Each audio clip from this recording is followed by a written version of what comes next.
But I sort of got stuck here also. I can't go back home. There are no planes going home. So Well, nobody's letting British Poor me. London flights in. I don't know why. We've already got cases here of the that's mutation. true all over the world. Probably But all over the world. Oh, I have one other question, Adam. Yeah. I just forgot the question. Yes, when What is my question? when somebody is speaking, are you going to mute all of us, or do you want us to It's mute? easiest for you to do it yourself. Okay, I'll remember. Thank you. It's called tzimtzum. You contract yourself and leave space for others. Then I have to stop eating. Okay. Good. Greg, a quick question for you. Yeah. Was your plan to talk first and then play the video? Yeah, what I'm going to talk for a short paragraph and then like you to play the video. Yep, perfect. The rest of it after that. So yeah, I'm going to say, I have it exactly. That's fine. Yeah, I'll just say that, the video's from Barcelona, it's from a protest, and it could just as easily have been America burning this summer, and then you play the video. Okay, perfect. Thank you. I'm so excited to see what everybody's chosen to present. I'm the only one who knows. I'm gonna make you all You sing. do like but that kind of control, Adam. You know it. I don't know what I'm We all going have to enjoy say. something. Not saying there's anything wrong with it. Right. Well, my daughter is learning to drive. So Wow. I'm in the passenger seat. Wow. Uh-oh. First time in a long time. And I don't have a brake and I don't have a steering wheel.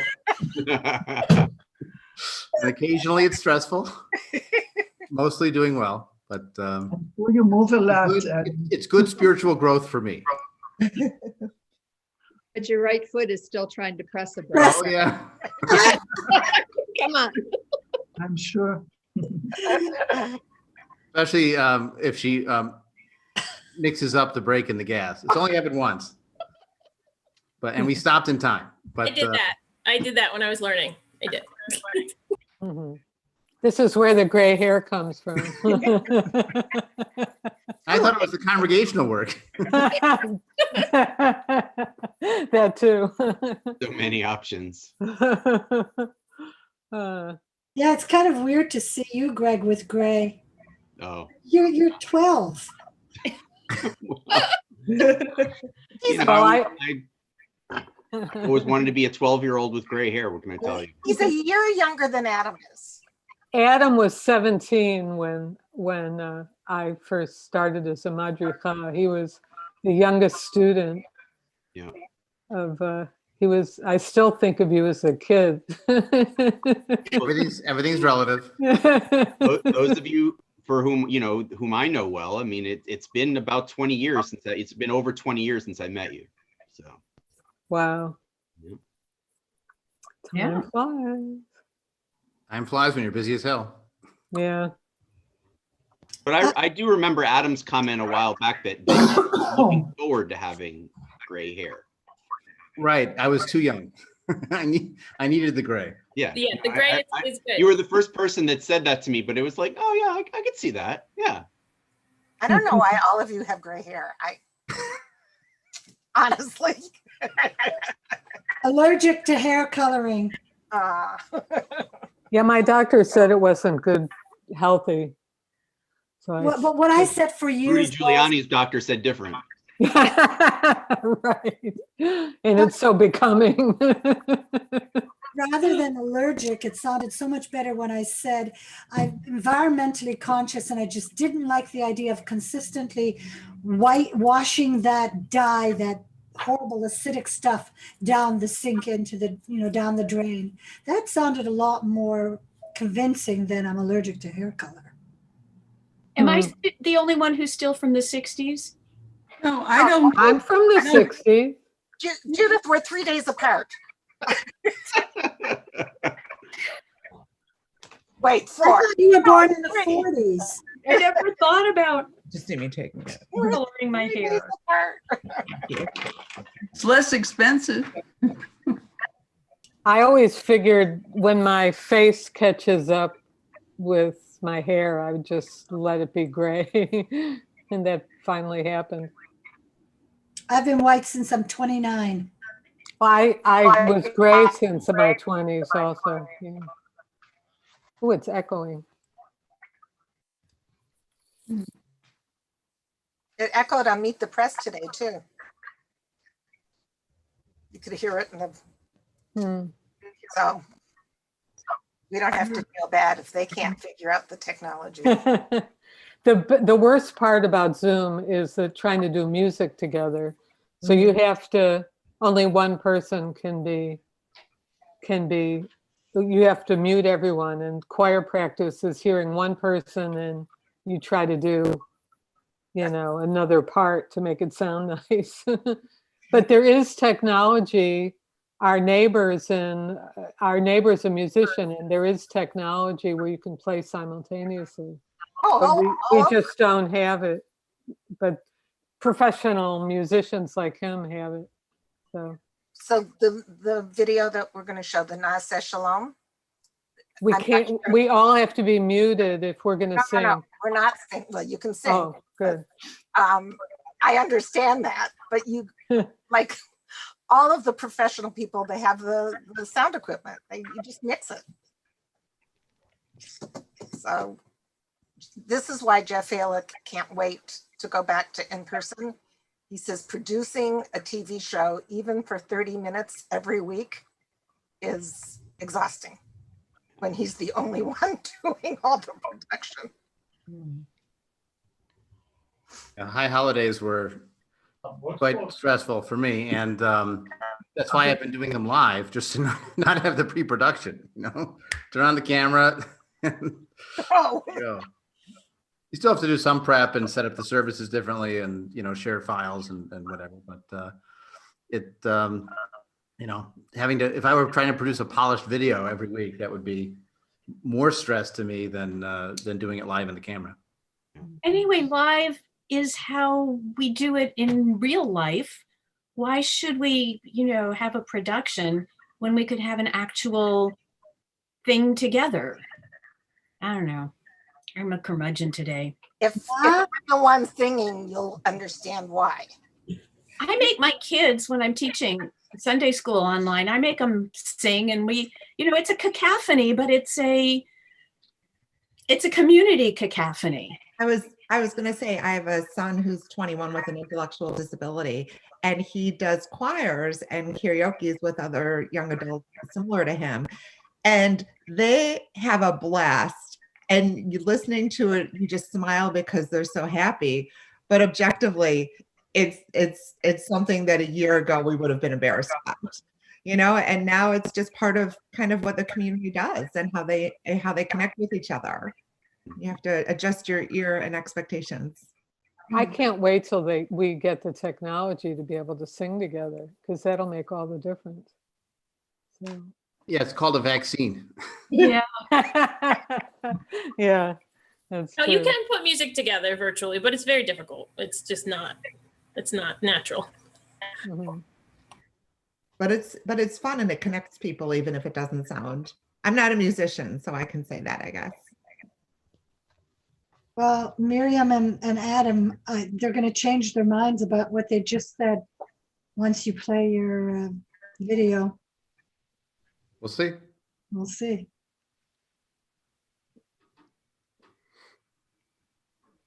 Okay. How's your baby, Greg? I mean, he's doing well. He's 4. He's what? He's 4. When did he go from being 4 months to 4 years?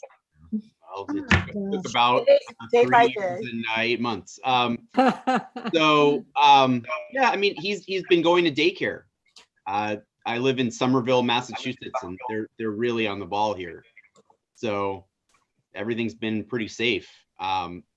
We had a nanny in our house for a few months, emergency nanny, but then we sent him back in August, and he's been consistent with it.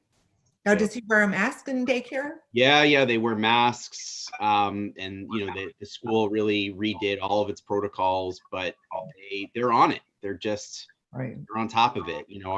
our city, it's like our city was the first city in the country to declare racism a public health emergency. You know, we were one of the only cities in the country, along with San Francisco, to ban facial recognition. You know, it's an interesting place. Like they know what they're doing, and their public health here has been pretty good. Good. Yeah, but I mean, you know, life is the same constrained nothing burger as anybody else's, right? So Michelle is drinking wine out of a teacup, so we should think she's drinking tea.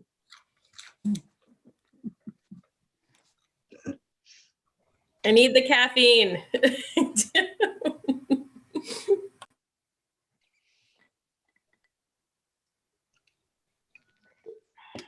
Michelle, I saw your recent post with all the kids. Yes, they are growing. I appreciate that we are on winter break. I have another week before I have to start helping them with their schoolwork again. My grandchildren live in New York, and they've been virtual learning for months and months, and they hate it. No friends. I don't think mine hate it. They would appreciate going back to see people. I would appreciate them going back to have some space, but they're doing pretty well considering. So it's fine. It's not forever. I have homeschooling parents call me as a therapist, and they wanted to know what the penalty was for murdering their children. I say that to people. They're all still alive. Like, they're all still alive. Have they been yelled at? Yes. Has it been rough? Yes. But they're all alive.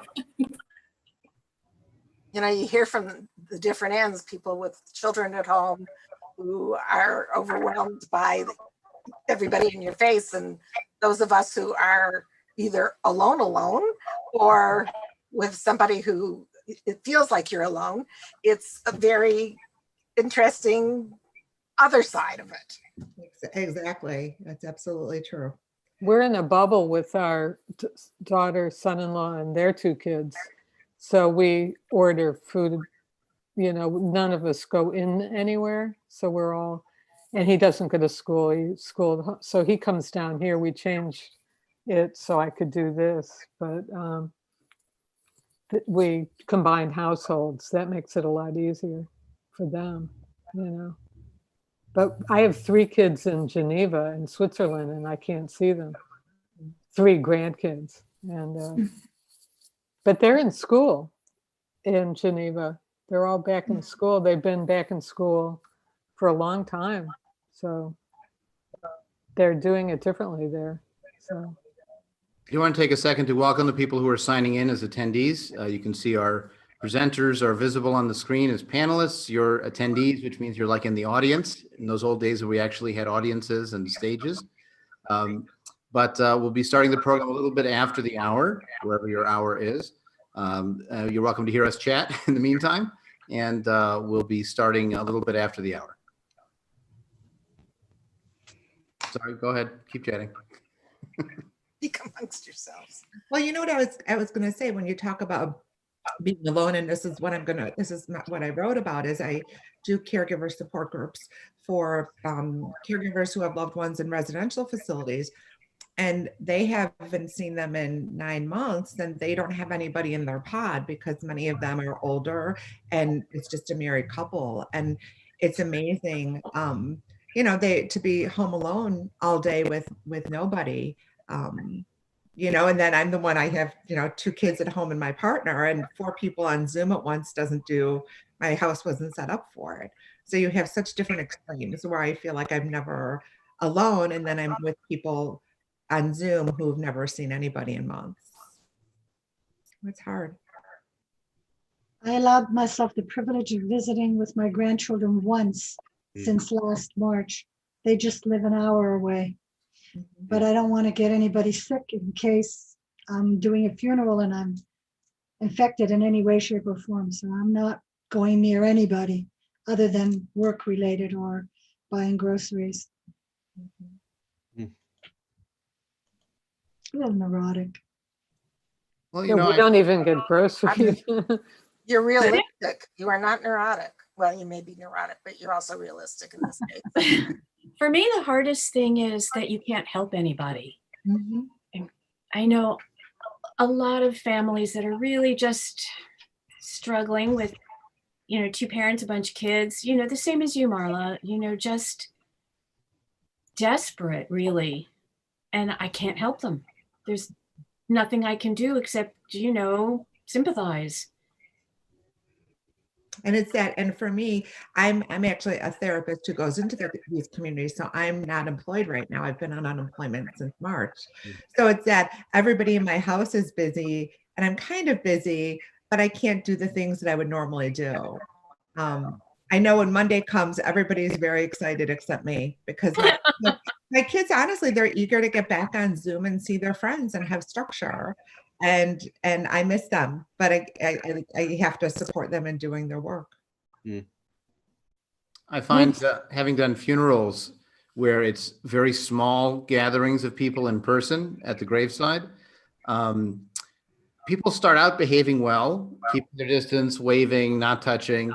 But by the end of the service, the human impulse to embrace and to comfort in that way is so strong, and the routine is so strong that they're hugging and they're much closer than they would have been at the start of the service. And I mean, I don't want to be the police. I don't want to go around and like in those old dances in the 1950s where they put a balloon in between people to keep distance between them. But I just keep my distance, and they come up to shake my hand, and I just say, "Thanks very much. I appreciate it," and I keep my boundaries as best I can. But I'm torn on this because it'd be safer if they didn't do that. But it's so human to do that it's hard to stop. Amazing to think that they really are. They're coming up to you and wanting to shake your hand, Adam. Like that like the irresponsibility. Although I understand. It's like I don't fail to grasp it, but I haven't had that experience because I've really stayed away from in-person stuff, and it's just interesting to hear. I have to say, I see what Adam's saying. My partner officiated a wedding that was in person during this time, and they had different bracelets to wear that you wanted to be socially distanced or not. And I wore my socially distanced bracelet, but it didn't stop the groom from trying to come up and hug me. I think people let their guards down after a certain amount of time, and you're like, wait, I'm wearing the red bracelet. You're not supposed to. But it's hard. We were joking about bringing back hoop skirts, 19th century, to keep people at a distance. It could work. Adam, could you please put in the chat the link to the YouTube?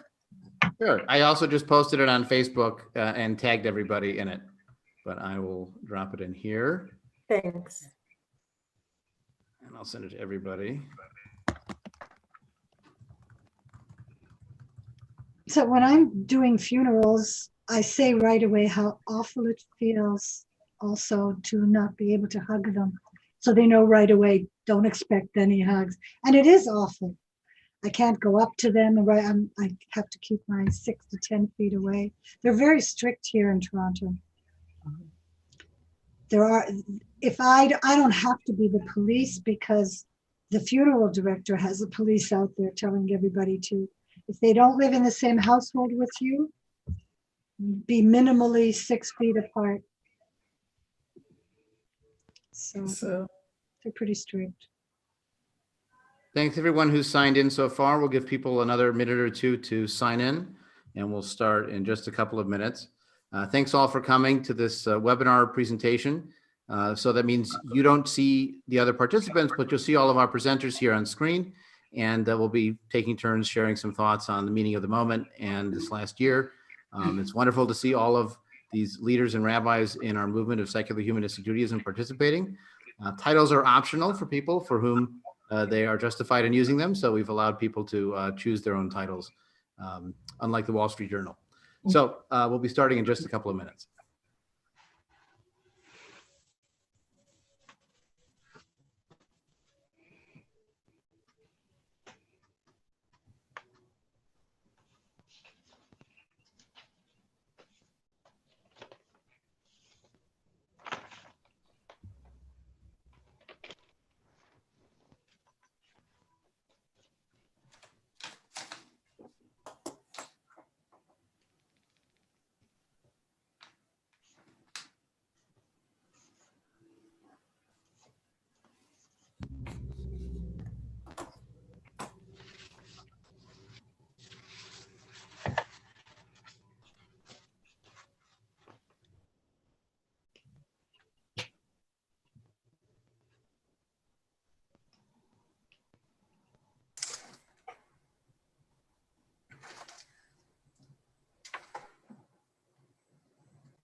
Okay, it seems like our people signing in settle down.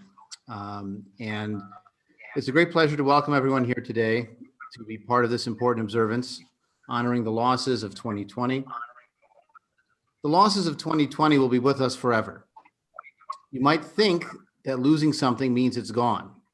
That person, that experience, that opportunity, that time may no longer be with us, but something in its place is part of us.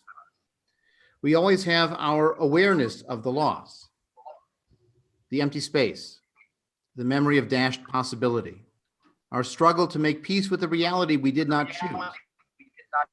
The lives lost in 2020 to COVID-19, and sadly those lost that will be lost in 2021, are irreplaceable, every single one. And yet it would be incomplete to think that deaths have been the only losses.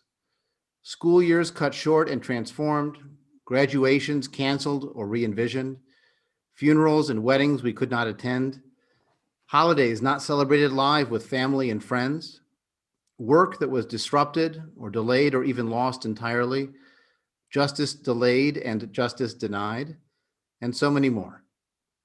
As is often said after significant moments, those who live through it will never forget it. And so I want to thank you for joining us for this COVID haMet program. The title is based on the Jewish value of kavod haMet, honoring the dead. And today, in addition to that, we are also honoring other Jewish values like bikur cholim, visiting the sick, pikuach nefesh, saving a life, and most importantly, al tifrosh min hatzibur, do not separate yourself from the community. We've learned over the last several months that we are not alone when we are together. And so one opportunity of being together in this moment is for those in the Zoom webinar, if you want to use the chat box to connect with our panelists or with each other, to share stories and memories from this time, to respond to poetry, prose, music, or video images that you see in this program, please feel free to use the chat for this purpose. I'm very pleased to welcome so many of my colleagues in our movement of Secular Humanistic Judaism to our observance today. This program is presented by the International Institute for Secular Humanistic Judaism in partnership and co-sponsorship with the Society for Humanistic Judaism, the Cultural and Secular Jewish Organization, and Tamura IISHJ in Israel. And so we'll begin our program by voyaging across the pond and the sub-pond of the Mediterranean to Israel, and to welcome Rabbi Shlomit Myers, who both works with the national organization Tamura IISHJ and is the leader of Sicha Ein Dor in Kibbutz Ein Dor in the Lower Galilee in Israel. And so I'm going to broaden the video for Shlomit, and off we go. Hi, I almost said good night because it's night here, but no. Hi, nice afternoon for all of you. And thank you for having me. I'm very touched and moved to be part of this. And on this presentation, I actually want to tell you about this last year for me, my first year as a rabbi, and the things I had to deal with and the decisions I made in how to help others and me and my family. So I'll do it with pictures. First of all, this is where I live. I live towards the Tavor. This is what I see every day when I go for a walk. And it's a beautiful place, but living in a beautiful place is not enough to have a good life. It's great, but it's not enough. But it is nice to have it. And I started this year. It was a very special beginning. Last year's November, I was ordained as a rabbi. It was very exciting. I decided to retire from my demanding job as an HR manager and start a life as a rabbi. And I was asked to work with Sivan, and I was dreaming about being a part-time worker for the movement in Israel and be a proud grandmother of three. The third one was just born. And then Corona days came and everything changed, of course. And right away when we started, I had to make decisions in every part of my life. the professional, the community, and the family. And I'll tell you some stories with some pictures about it. And the way I dealt with it is there's a song in Hebrew. Some of you may know Alec Einstein. He was a writer and a singer, very handsome one. And he said in his song, all I wanted was to drip a drop because many drops make a sea. And I see myself as a person who drip drops, and small drops can make a difference. And I'll tell you about 2 or 3 of them. The first one was the professional work. I mean, with IISJ Tmura, we had to decide what we're going to do. I mean, everything changed. We were facing a group of students and rabbis that had to lead their communities and lead their lives and their ceremonies, and everything had to change. We couldn't meet. I haven't been to Jerusalem since last March, and I live up north, and I have to work with Sivan.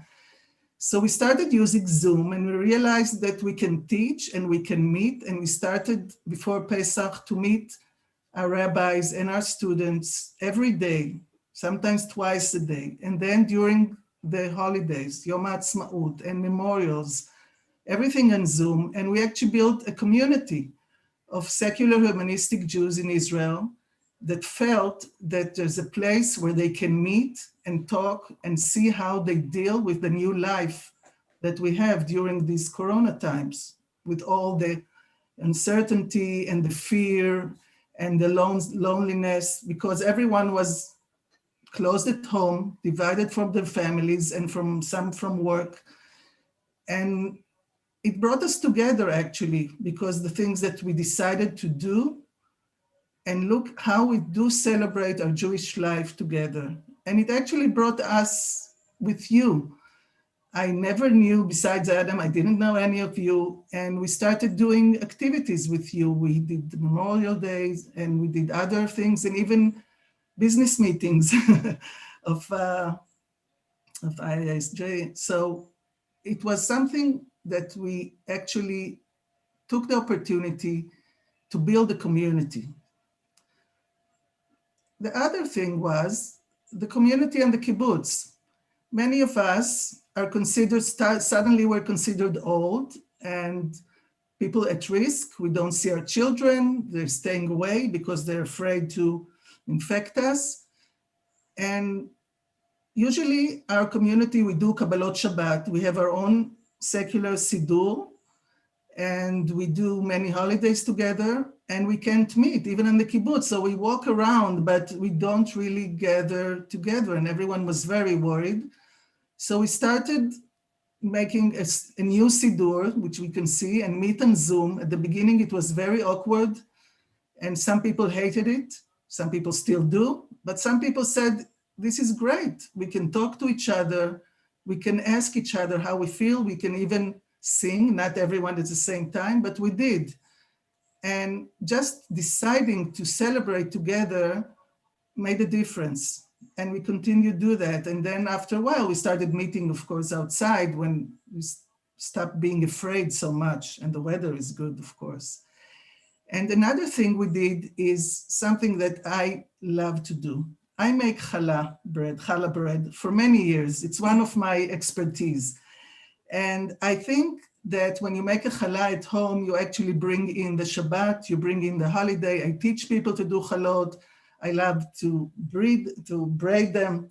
And before Pesach, before we start with the matzot, which even secular people do because it's a tradition, we decided on the kibbutz to make chalot for everyone.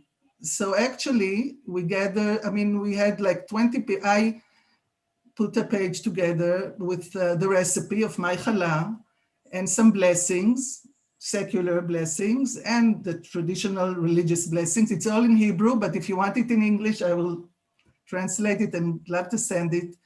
And I sent this page all over, in the kibbutz, in Israel, all my friends, and all over the world, to my family, to friends.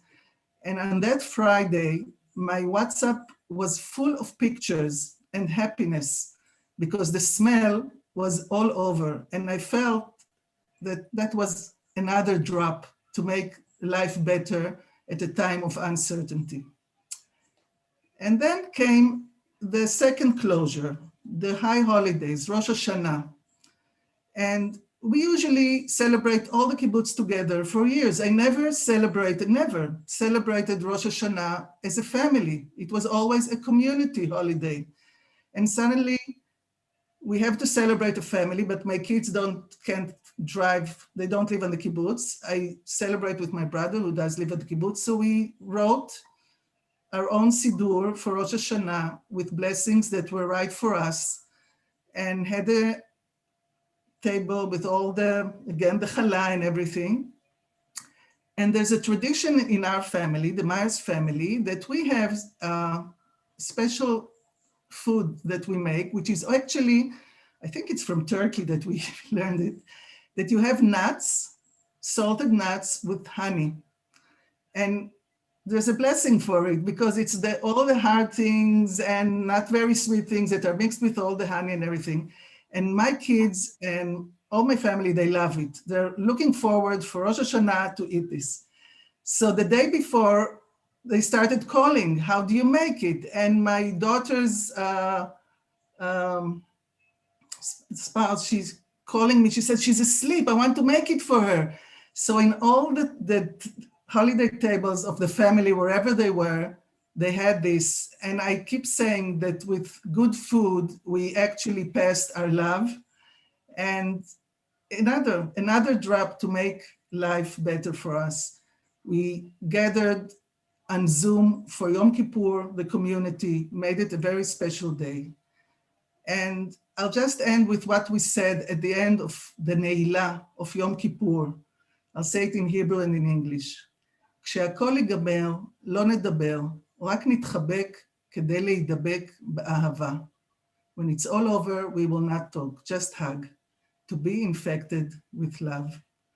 So I just want to wish us and you all that we'll have a better year, that will be well, that will be in contact with our loved ones, that will find new ways each day to meet them. It can be on Zoom, it can be on phone. We can always send a song, a poem, anything that show people that we love them and care, and it's good enough, even when it's not a real hug. A hug over the Zoom brings love. So thank you.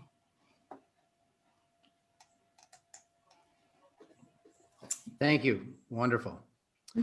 And now I'd like to invite Rabbi Judith Seid, who is one of the founding members of Tri-Valley Cultural Jews in the Castro Valley in California, to offer her thoughts at this time. When someone dies, we miss their presence, their smile, if they're close to us, even their smell, but especially their voice, their specific accent, the funny things they said, their laugh, and the way they sang, some beautifully and some off key or desperately out of rhythm, but completely uninhibitedly, whether they knew the song or not. So I ask you now, sorry, I have a friend dying. I ask you now to raise your voices, to honor the voices we won't hear again. And join me in singing Hayamim Cholfim, whether you know the song or not. The words mean the days go by and the year passes, but the melody remains, the love remains, the friendship remains.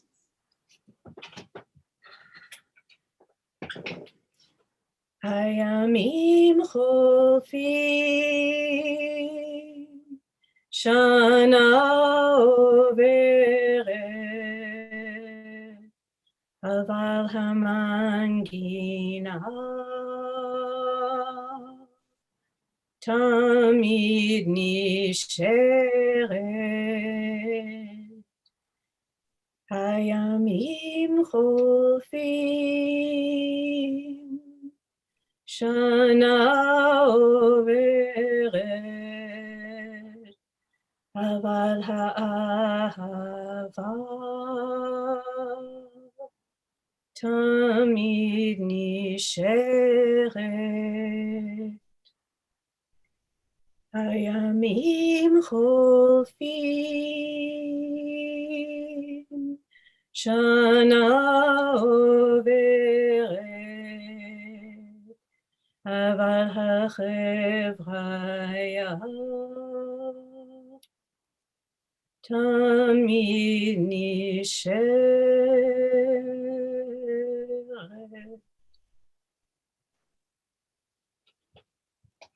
Yashiko.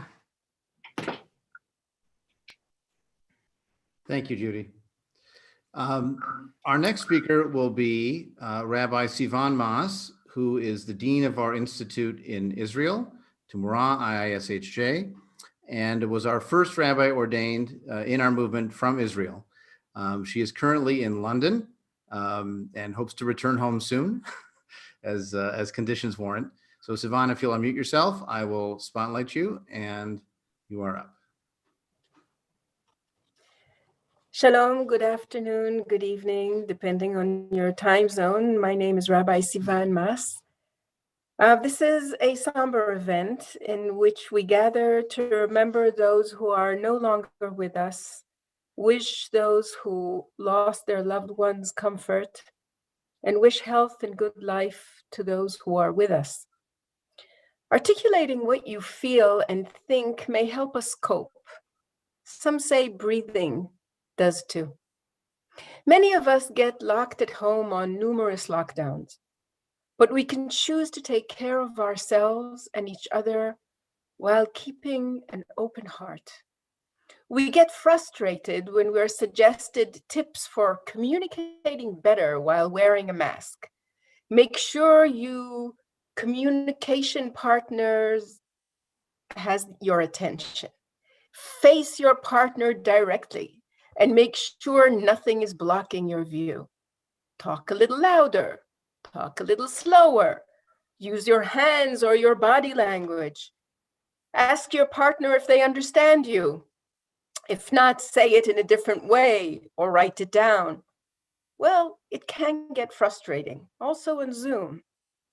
Or we can appreciate the advice, realizing that you have just been handed a tool that enables you to better communicate and possibly even listen better, because we will overcome, because we actually do need each other. Others suggest we should mask up or shut up, talking less, more quietly, or not at all, limits the manufacture of both large droplets or any aerosols. Completely silent reduces the risk of viral transmission. So should we keep silent? No. Tonight, we could be frustrated by the fact we're not all in one room. But on the other hand, we're all here together, across the ocean, different time zones, different languages, able to be together with no masks, able to articulate our thoughts, our beliefs, and share compassion and hope. Why does being believers make us strong? Because we are Jewish, secular, humanist believers. I'd like to share screen. Let's see if I can do that.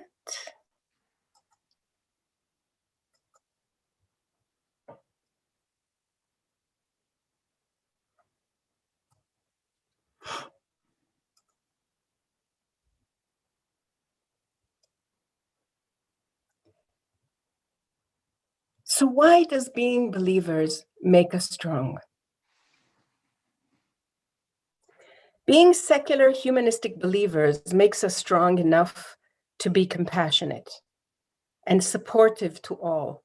All of those who will accept our compassion will become stronger, will become happier. We offer a practice of some kind of comfort based on the sense of community, friendship, and a common denominator of peoplehood, values, and our freedom of choice. We believe in values. We believe in science and law. Not all of us do, but most of us do. We believe in family, in heritage, in culture, in our people. We believe in values-based common language, the newish Jewish. The newish Jewish is a new language. In Hebrew, for example, they developed two new languages. One, which is a combination of Arabic and Hebrew, which is called Aravrit, and a multi-gender language in Israel. Because we are one, because we are different, because we are able to unite, but not to be uniform. That is our power. Coming together, talking about our values, our humanistic values, because we are a values-based community. That's where we take our comfort from. That's what we base our life. But it's not only that. It's also about what we feel. In 2007, when Rabbi Sherwin T. Wine died in an accident, we were at the memorial in Detroit. And one of the things we talked about was, on the one hand, our values, our ideology, the things that we believe in, and the other was love. Remember in the beginning I said, articulating our thoughts, articulating our beliefs, that could be the basis of our comfort, but also breathing. The word ahava is all about letting go, enabling us to get something back. So let's say ahava together, slowly, every syllable. Ah-ha-va. And then breathe in, and then breathe out again with the same word. Ah-ha-va. Breathe in. I wish you all good health, good life, and a lot of love. Thank you for this opportunity. Thank you, Sivan.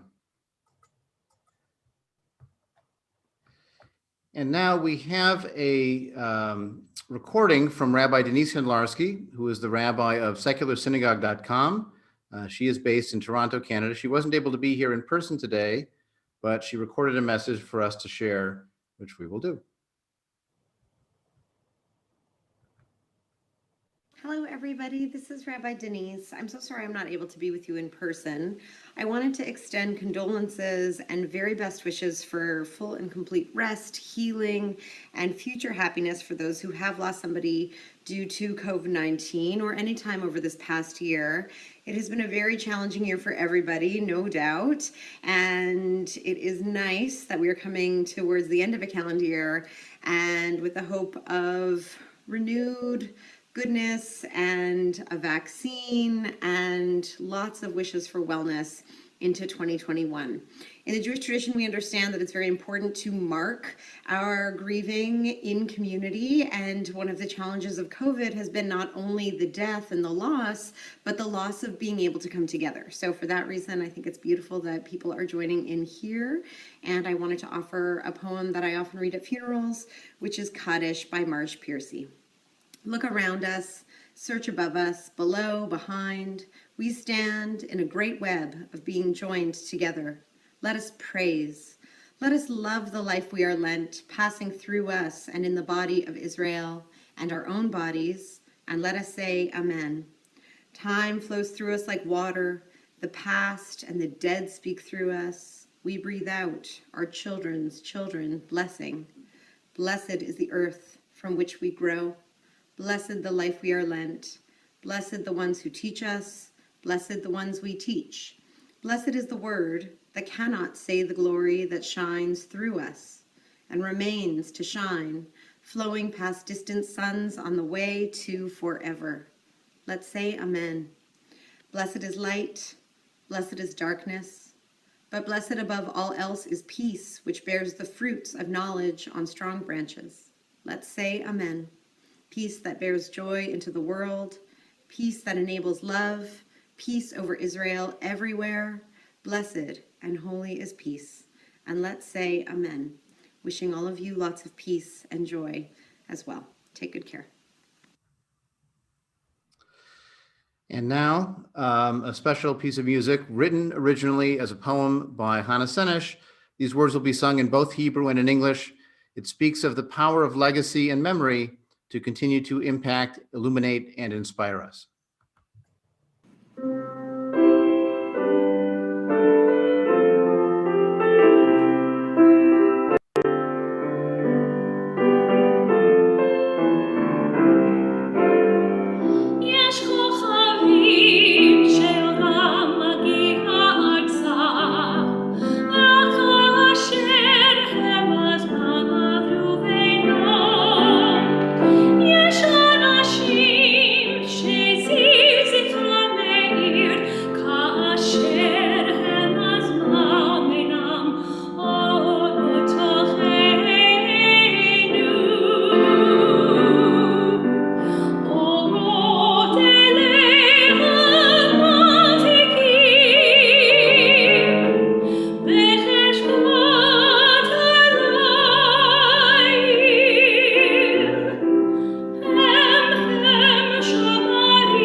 Now we turn to stories of loss and illness. We have two people speaking today who have lost people very close to them to COVID-19. First, we will hear from Gloria Pinku, who is a member of the Jewish secular community of Asheville, North Carolina, who will share her story.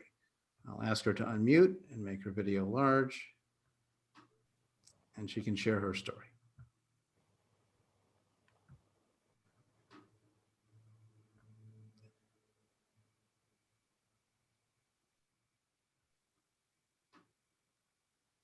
Okay, am I unmuted?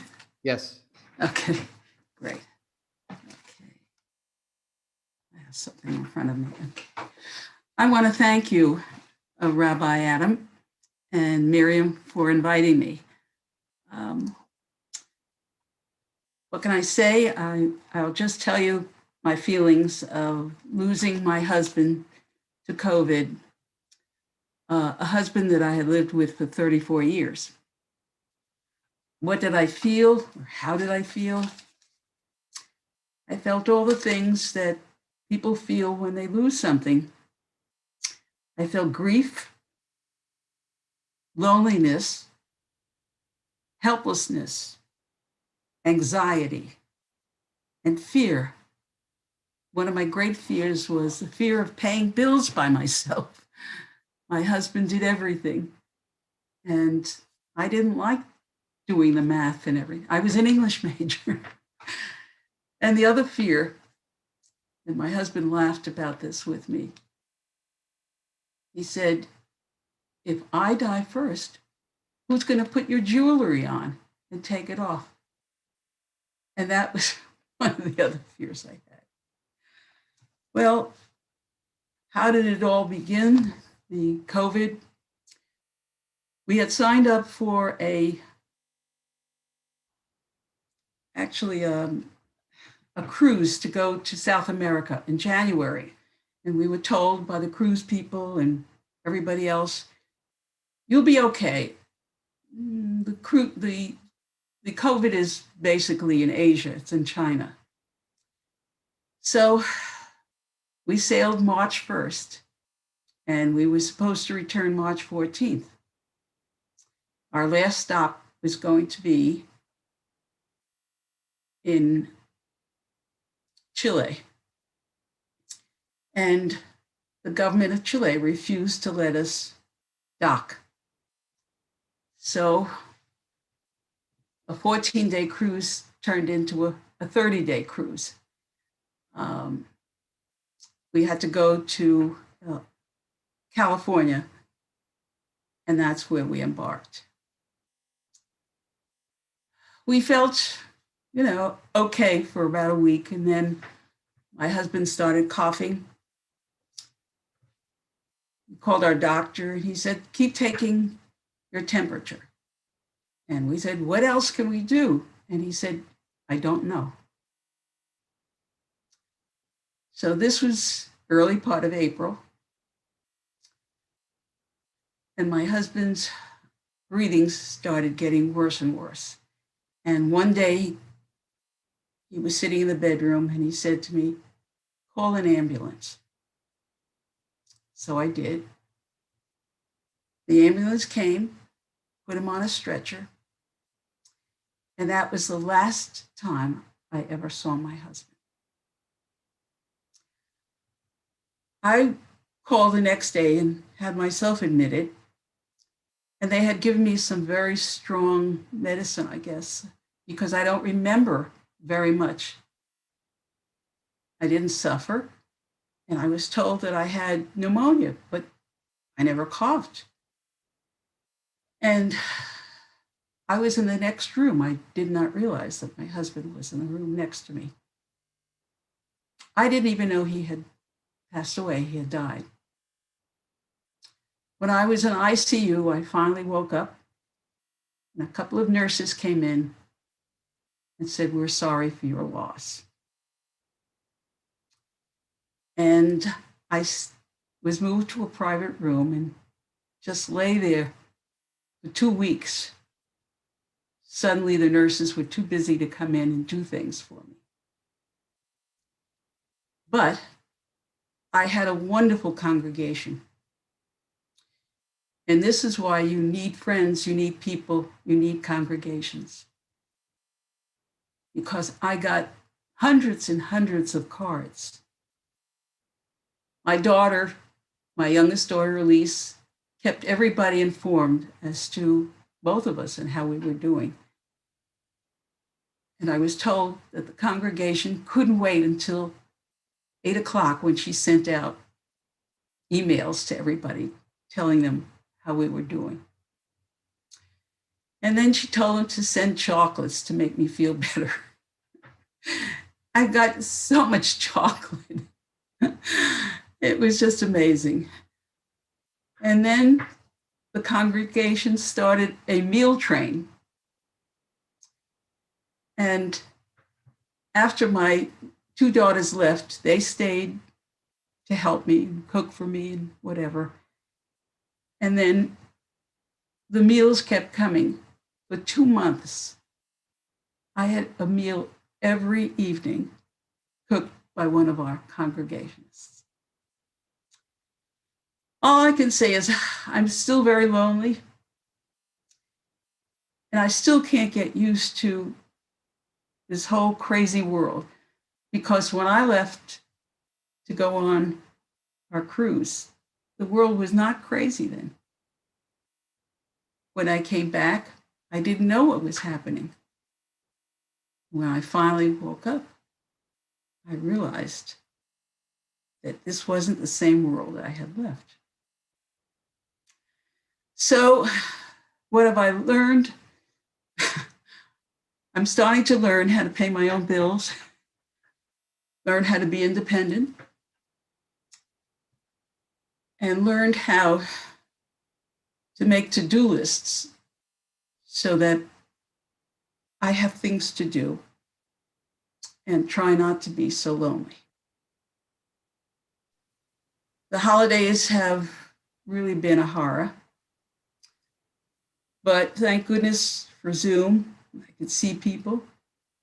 Our congregation actually had a Rosh Hashanah and a Yom Kippur service. And I guess I'm going to have to learn how to be an independent woman. And I had not been independent for 34 years. I really depended upon Daniel, my husband. And I'd never lived alone. For 34 years, I always either lived with my mother or with Daniel. So there are a lot of things that I'm learning at the age of 81 that I probably should have learned much younger. But thank goodness for my children, the rest of my family, and my Jewish congregation. Thank you for having me speak. I feel honored to be with so many rabbis. Thank you. Thank you, Gloria. And now I'd like to invite Rabbi Jody Kornfeld, who's the rabbi of Beth Chaverim Jewish community in the Chicago suburbs, to read a piece she has written about her loss.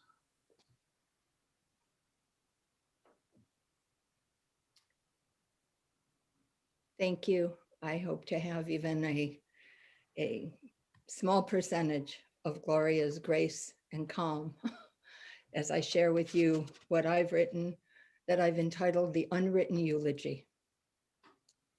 I traffic in ritual. Words are my currency. My aims are both lofty and personal. Give meaning to those intersectional moments where the present confronts its past and navigates its way into the future. Let the generations join together even as they necessarily and inevitably move apart. Yes, I traffic in ritual. Words are my currency. But now I stutter and stammer because my stockpiles have dwindled. The silos have emptied and the vats have drained. Unlike Joseph, I, Josefa, did not prepare for this. So swap the first two letters in ritual, then add a V, and here we are. A Brady Bunch screen.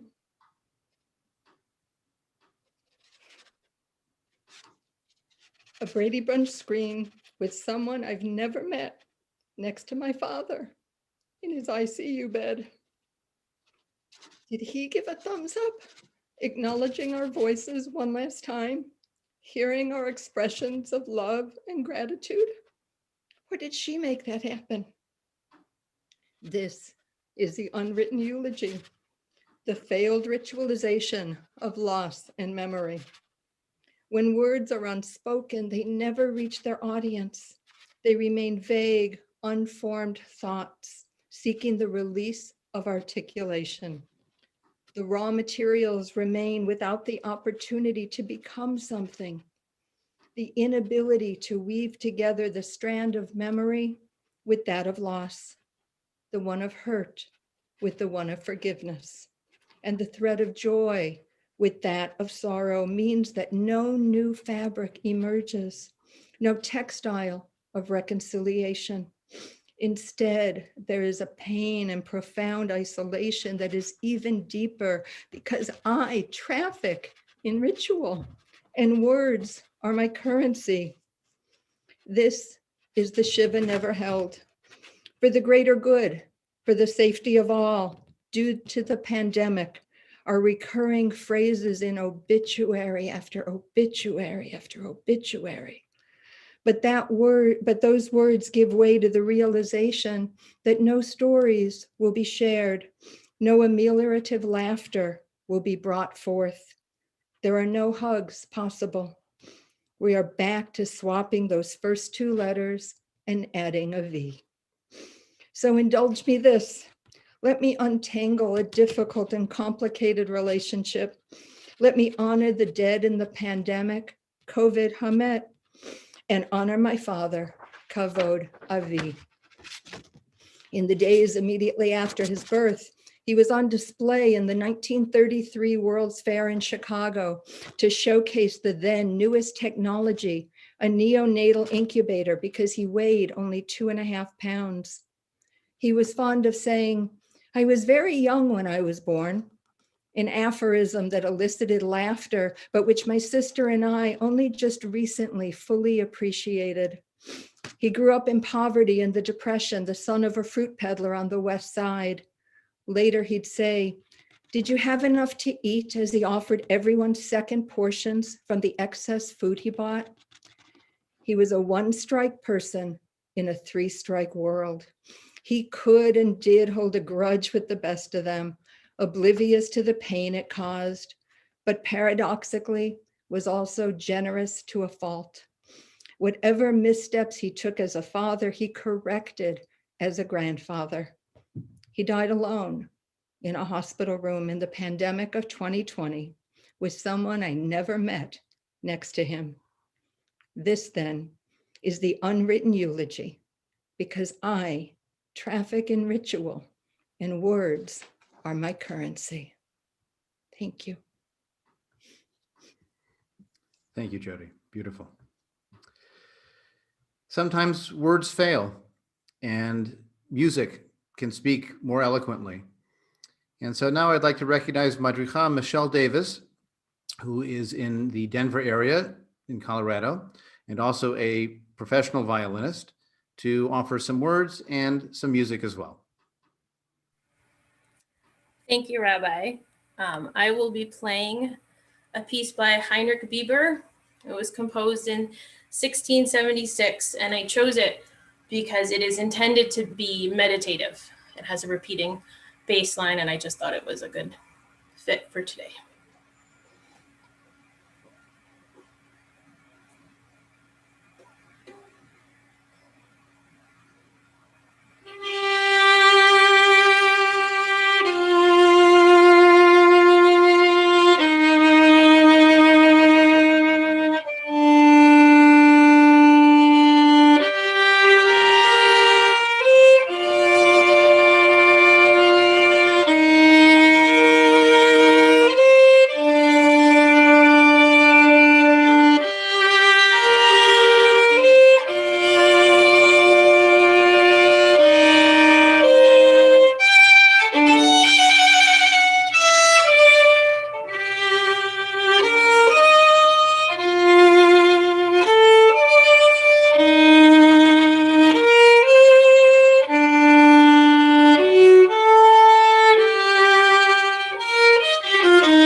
Beautiful, Michelle. Thank you very much for sharing that with us. Now I'd like to invite Terry Waslow, who is the Executive Director of the Cultural and Secular Jewish Organization and also a student in the IISHJ's Life Cycle Officiant Program, to share some thoughts and a poem as well. Thank you. Thank you, everybody, for being here with us today. There is a precept, a rule of conduct that we follow. To destroy a single life is as if a whole world is destroyed. And to save a life is as if a whole world is saved. We have seen and read about the tireless efforts of the healthcare workers who are desperately working to save lives, and scientists who are working to develop remedies to fight this pandemic.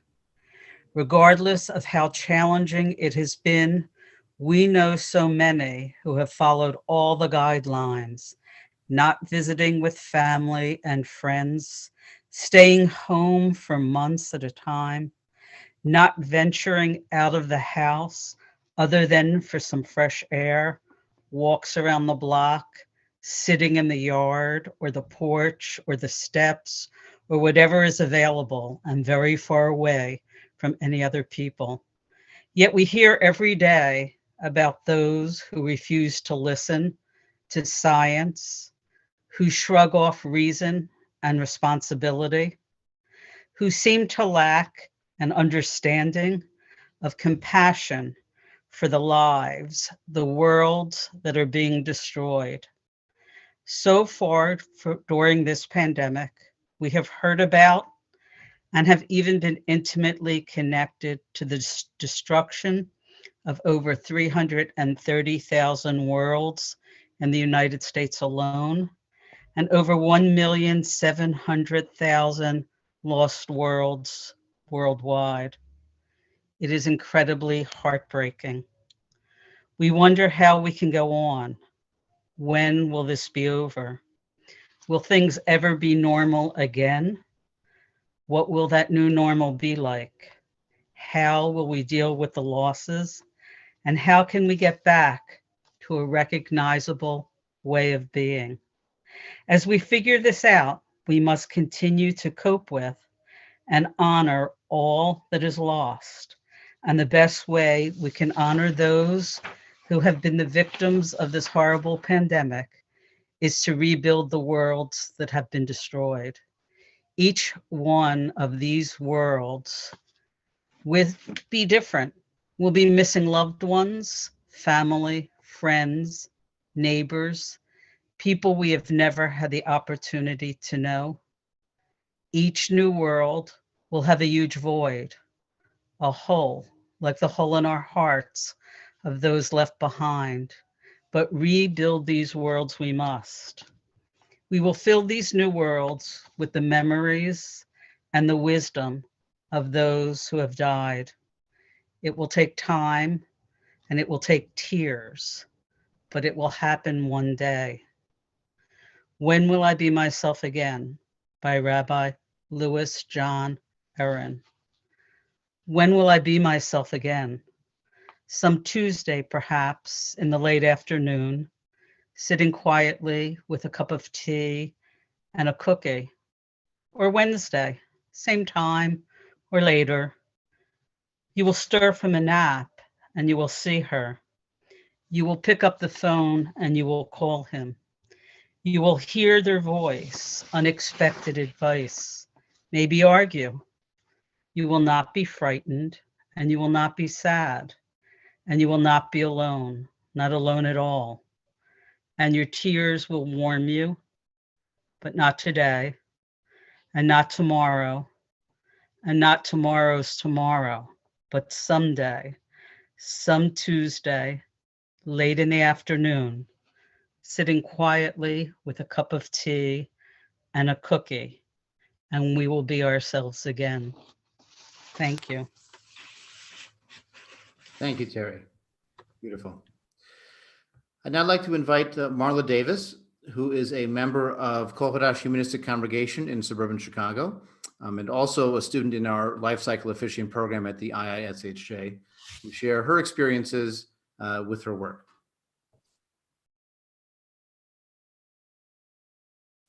Thank you. This piece is called Gradually and Suddenly. For the past 5 years, I have facilitated monthly support groups for caregivers whose loved ones live in a memory care facility. This past March, like the rest of the world, we began meeting on Zoom. It wasn't long before we decided to connect every other week, as the caregivers were struggling not only with loneliness and isolation, but also with grief over not being able to visit their loved ones, and fear that by the time quarantine ended, their spouse, sibling, or parent would no longer recognize them. Once outdoor visits were allowed, any hope of a meaningful in-person encounter evaporated, since having dementia doesn't lend itself well to compliance with wearing a mask or staying 6 feet apart. Attempts at virtual visits also failed, as already confused residents became even more frustrated when the family member FaceTiming them couldn't be found behind the screen. Many tears were shed during those first 8 months as families grieved not being able to connect with their loved ones. And that was before a single case of COVID entered the facility. We all knew it wasn't if, but when the facility would fall victim to the virus, but nothing could prepare us for us emotionally for COVID's devastation when in mid-November, the illness spread fast and furiously from one wing to the next. Within a few weeks, over 3/4 of the facility's residents tested positive. Indoor visits had not been allowed since March, but now as COVID ravaged the facility, a few families were personally invited inside the community for what was being called a compassionate care visit. The families I worked with were torn when they were offered this option. Even though it was a relief to see their loved one in person, these visits were often reserved for saying their final goodbyes. And some had to balance their own risk with being exposed to the virus against the opportunity to visit in person one last time. One woman who was invited but ultimately declined to visit her husband in person shared that she couldn't live with herself if her daughter, who was already going to lose her father, could become an orphan due to the pandemic as well. At this point, the group decided to start meeting weekly, as it was clear that some residents would succumb to the disease. For the first time in my career consulting in nursing homes, I bought a package of condolence cards rather than just one at a time. The caregiver support group I had facilitated for the last 5 years morphed into a grief support group. I too was experiencing profound loss, since all the residents who were sick had once been my patients. I now was not only the group's facilitator, but also a member. Each week, as I let families in through the virtual waiting room, I sat on the edge of my chair, wondering whose loved one was still alive and whose died. We sat together, alone in our homes, as families shared the struggle to make end-of-life decisions for loved ones they hadn't seen in many, many months. Everyone compassionately listened as several members struggled to decide whether to have a memorial service now or a Zoom funeral later. Questions about how to modify or whether just abandon various end-of-life rituals were shared. There were very few answers, but ambiguity and uncertainty were the common thread that brought these families together in the first place. You see, it was during our last in-person support group in early March that the facility's administrator came in and announced that the families would not be able to visit their loved ones following the meeting due to what she called temporary restrictions. No one was given a chance to say goodbye, but then again, no one thought they needed to. What I found most compelling was that although many families thought they had already grieved their loved one when they were stricken with dementia and entered a facility, no longer the person they once knew, many of these caregivers now experienced an unexpected wave of loss with the finality of death. It was what I would call complicated grief. the grief of losing their loved one to dementia, the grief of losing their loved one again 8 months ago to a quarantine, and finally, the grief of losing their loved one as they took their last breath. It seemed that all three losses felt both gradual and sudden at the same time. By mid-December, COVID left the facility as quick as it came. About half a dozen patients died of the virus, and several others who didn't test positive succumbed unexpectedly. I can only imagine that the chaos of an assisted living community being transformed to a makeshift acute care center seemingly overnight made the already vulnerable population decline even faster. Residents needed to change rooms as one wing and then another became reserved for those who tested positive for the virus. Activities came to a halt and meals were eaten alone. The cumulative effect of being isolated from their families for months was compounded as residents with and without the virus now had to isolate from one another. The pandemic accelerated a disease that had already slowly degenerated their minds and bodies. Every loss is profound, whether expected, unexpected, or a combination of the two. And together, the families grieved, gradually and suddenly. Thank you. Thank you. And so we feel the need for healing, not only for those who are ill, but for those whose hearts have been wounded. A song of healing has become very popular in many parts of the Jewish world. It's been adapted now for humanistic congregational purposes. Originally, Misha Berach by Debbie Friedman. Our adapted version is Refuah Shlema, A Complete Healing, which is sung both in Hebrew and in English.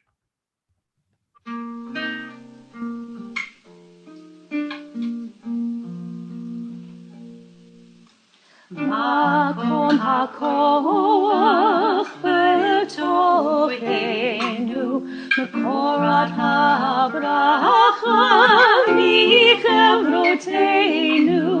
May the source of strength that dwells so deep within us help us find the courage to make our lives a blessing, and let us say Shalom. Makom hakoach b'tochenu, mekorat habracha michevroteinu. May those in need of healing know refuah shlema, the renewal of body, the renewal of spirit, and let us say Shalom.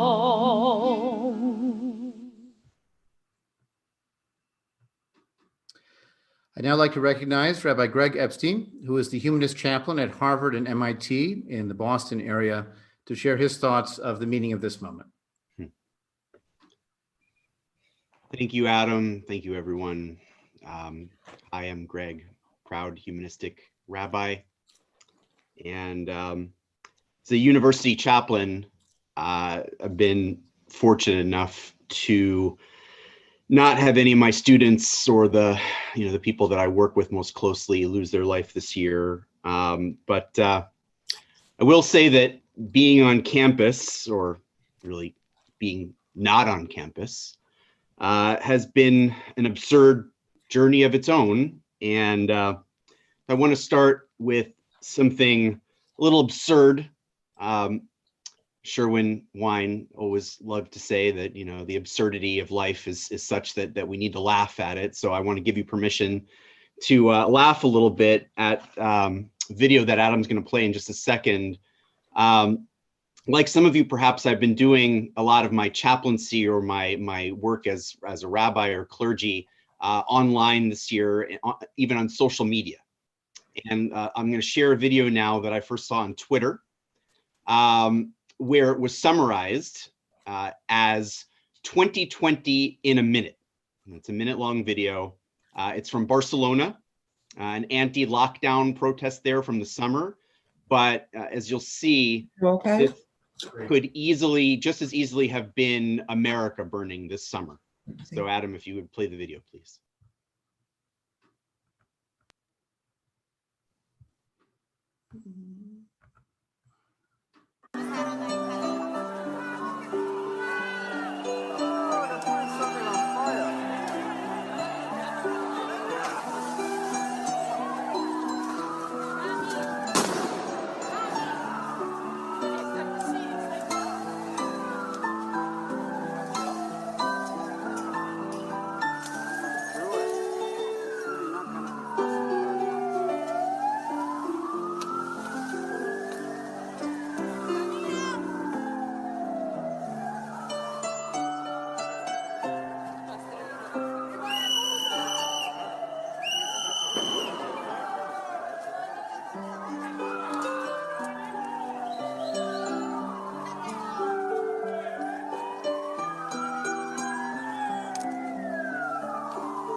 So you catch that a little bit.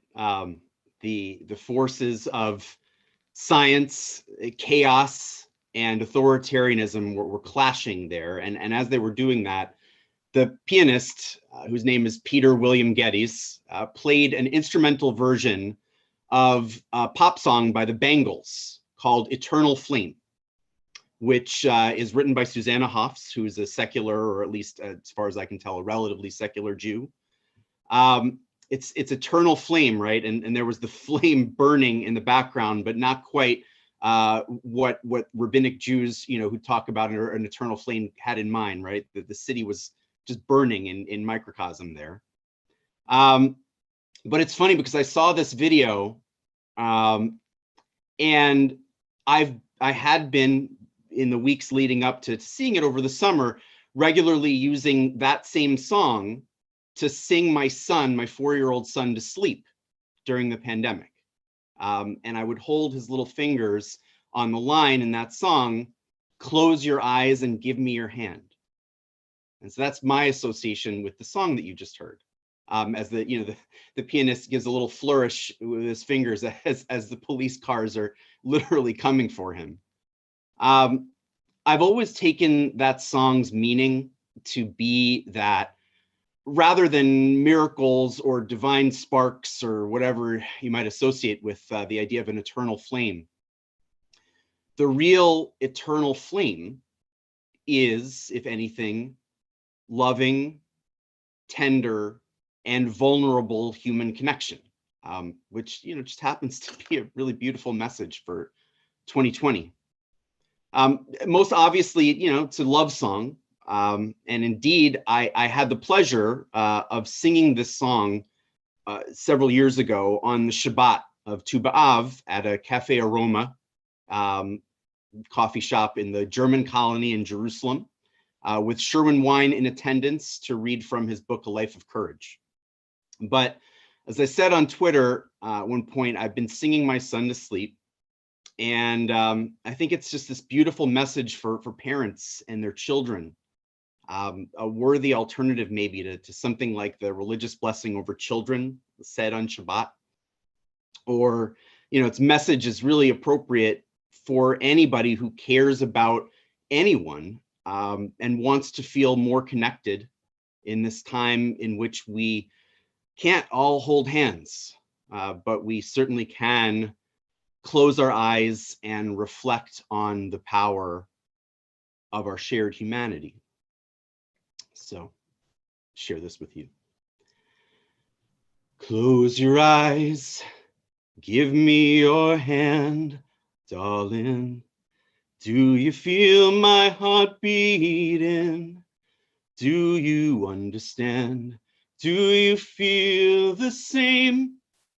Am I only dreaming, or is this burning an eternal flame? I believe it's meant to be, darling. I watch you when you are sleeping. You belong with me Do you feel the same? Am I only dreaming? Or is this burning an eternal flame? Say my name, sun shines through the rain, my whole life so lonely, and then you come and ease the pain. I don't want to lose this feeling.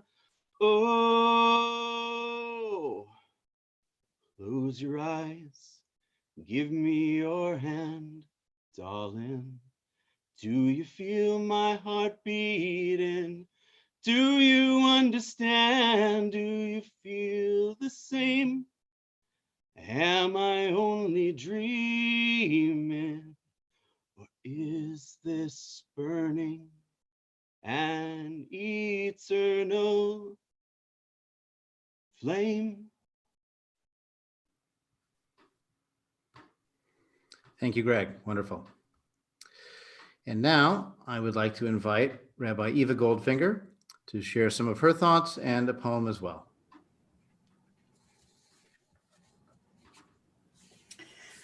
Hello, everybody. I'm so glad you could all be here. It's nice to see such large numbers coming out for an important event.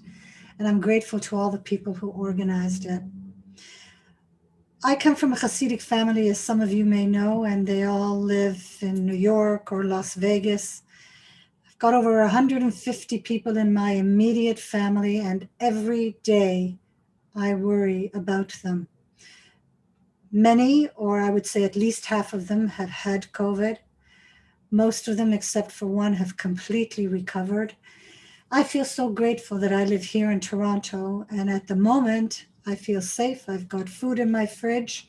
I've got a fridge. I've got a home to be in, where so many people are in the cold are now out on the street, not being able to pay their rent or having mental illnesses. So this COVID has just worsened the lives of so many people. And I think it's important for us to be grateful and for us to be there for them as much as we can, and to see whether we can do things to improve the condition of life for so many people. I'm going to read a poem by Kitty O'Meara. Yeah, that's how you pronounce it. Kitty is an Irish-American retired teacher and chaplain who worked in palliative care. She's a passionate environmental advocate and lives with her husband, 5 rescue dogs, and 3 cats in Madison, Wisconsin. When she retired, she couldn't figure out what to do, especially during the pandemic, to deal with her fear and stress like we all experience. Her husband told her to do what she's good at, to write. So she did. And in March of 2020, in one sitting, out popped this thoughtful poem inspired by the pandemic that went viral all over the world. She doesn't love all the attention, but knowing that her poem is offering solace and hope to so many people during this difficult time gives her life meaning. And I'm quoting from what she said. I'd like to share with you parts 1 and 2 of her originally unnamed poem, which nonetheless was given the title In the Time of Pandemic. And I hope that it will bring you solace and hope and fundamentally reinforce your humanistic values. And the people stayed home, and they read books and listened and rested and exercised and made art and played games and learned new ways of being, and were still. And they listened more deeply. Some meditated, some prayed, some danced, some met their shadows. And the people began to think differently, and the people healed. And in the absence of people living in ignorant, dangerous, mindless, and heartless ways, the earth began to heal. And when the danger passed and the people joined together again, they grieved their losses and made new choices and dreamt new images and created new ways to live, and they healed the earth fully as they had been healed. And some illusions slipped away, and some men saw their power vanish, but reached and grasped and struggled. Return to work, they commanded. Build walls, they ordered. Spend money on things you do not need. Blame the other. Fear strangers. Respect my power. And the people said, no. They said, you do not own our gifts. They are ours alone to share. The earth and her people are out of balance. The medicine is another way. We must be still. The illness is our teacher. We will listen to the lessons. The earth is home to all, and we will heal ourselves, and balance will be restored. The earth is home to all, and we will nurse the stranger, and we will feed the stranger, and we will shelter the stranger, and we will love the stranger within and without. The earth is home to all. Thank you. Thank you, Eva. I'd like to share with you a song of hope. It's a song that many of our communities use. It's also still popular in Israel, even having been written many, many years ago. It's an adaptation of a song by the Beatles that many of us know. It's Lu Yehi, May It Be.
And now I'd like to ask Rabbi Miriam Jerris, Rabbi of the Society for Humanistic Judaism, for her thoughts as well.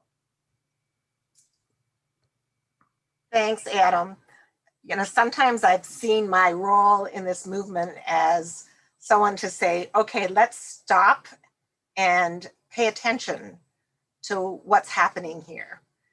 And this is one of those moments. So I want to thank Adam and all of you who participated today. It's the first time we've done an all movement observance, and it's been very moving and very meaningful. I've been monitoring the chat throughout, and so I recommend that if you are a panelist, if you just look in the chat, most of what people are saying are thank yous for a moving presentation, of sharing a very heartbreaking story. And I feel humbled and privileged to just share a little bit about what I've been thinking. So secular humanistic Jews stand out in Jewish life and in general, I think, because we're honest. We tell the truth. We base what we say on science and on reality. And that has become extraordinarily helpful to me as we've navigated this nightmarish reality that we are living today. So anxiety, and we've heard this from others, sadness, fear, loneliness, depression, and grief are all really normal responses to the losses that we have experienced throughout this pandemic.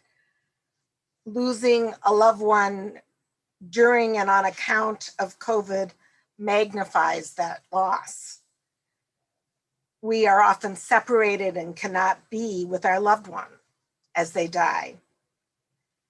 And there are other losses. Many of us miss our children, our grandchildren, siblings, parents, extended family members, and closest friends. And I miss hugs from all of you. What I've learned in my lifetime, and this understanding is firmly rooted in humanism, is that the one thing I can control is how I respond to my reality. I learned this from Viktor Frankl, and I learned it from Sherwin Wine. So I want to read now Sherwin Wine's poem called Hope. It's something that I think about and read when I am despairing, and I hope that sharing with it with you today will bring you some comfort. I believe. I believe in hope. I believe in hope that chooses self-respect above pity.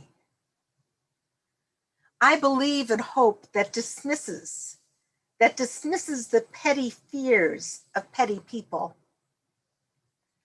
I believe in hope that feels distant pleasure as much as momentary pain. I believe in hope that acts without the guarantee of success. I believe in hope that kisses the future with the transforming power of its will. Hope is a choice, never found, never given, always taken. Some wait for hope to capture them. They act as the prisoners of despair. Others go searching for hope. They find nothing but the reflection of their own anger. Hope is an act of will, affirming in the presence of evil that good things will happen, preferring in the face of failure, self-esteem to pity. Optimists laugh, even in the dark. They know that hope is a lifestyle, not a guarantee. Thank you, Miriam. And now Miriam has encouraged us to look forward with hope, and a song that we sing in our movement and in the Jewish world to celebrate hope is our adaptation, Na'aseh Shalom, which I will play now. And if you know the song where you are, you're welcome to sing it as loudly as the people sitting next to you will allow.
And now I'd like to invite from San Francisco, California, Rabbi Susan Averbach.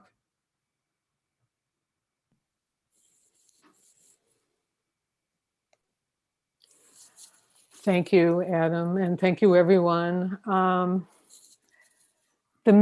I was asked to contribute to this event, I thought to myself about my experience, which is this intense gratitude that I have. I think a number of us wouldn't even be here right now if it weren't for the farm workers who pick the crops and risk their lives, and the health workers who are helping people, and the people who deliver food and stock the shelves. My neighbor works at Whole Foods, and there have been people who stock the shelves who've gotten COVID from being in Whole Foods. So I thought I made a little video to show my appreciation for all these people, and to also inspire us to hang in there. And I included a song by John Legend, Never Break, which is a song that has inspired me to hang in there with all of this lockdown. And mainly this is about appreciation.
Thank you, Susan.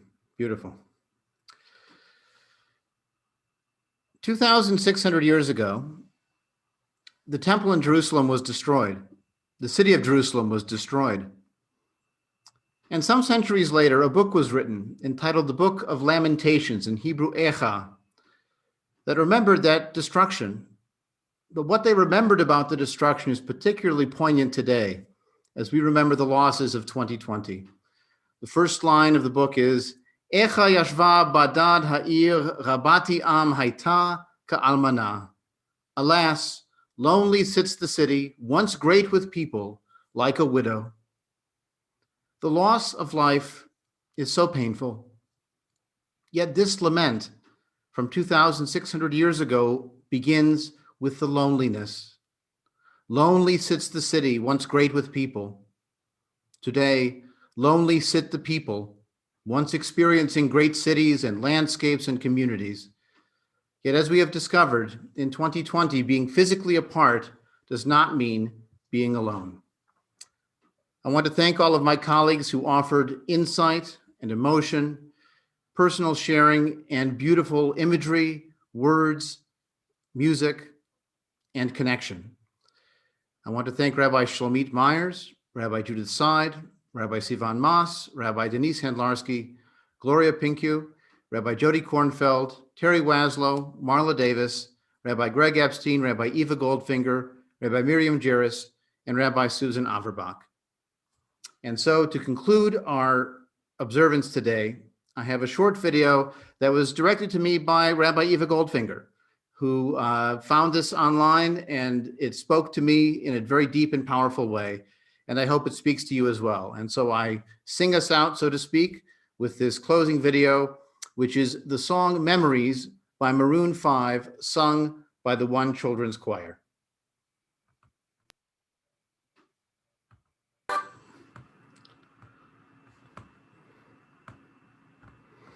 I apologize for that ending. Trying to share the video didn't work as well as I wanted. There was some issue with that. So I will play the song again for those who want to hear it. Again, I thank all of you for coming. I hope you found this experience meaningful and as beautiful as I did. And so one more time from the middle of the song, I'll share our song Memories.